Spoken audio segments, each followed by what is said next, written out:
சிதம்பரம் அரசு மருத்துவமனையில் கடந்த சில நாட்களாக நாய்கள் விளையாடுவது, நோயாளிகளின் படுக்கையில் வந்து படுத்து உறங்குவதாக வைரலான வீடியோ அதிர்ச்சியை ஏற்படுத்திய நிலையில் அப்பகுதி மருத்துவ பயன்பாடு இல்லாமல் கைவிடப்பட்ட பகுதி என தெரியவந்தது.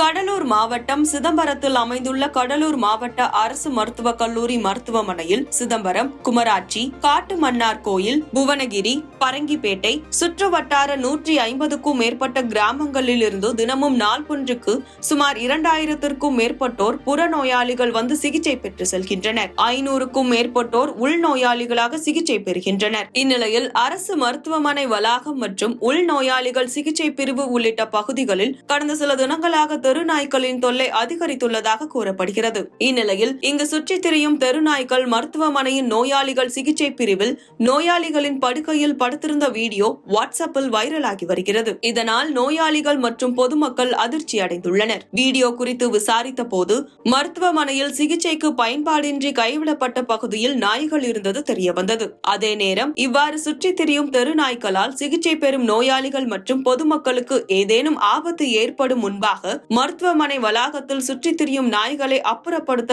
உரிய நடவடிக்கை எடுக்க வேண்டும் என கோரிக்கை எழுந்துள்ளது.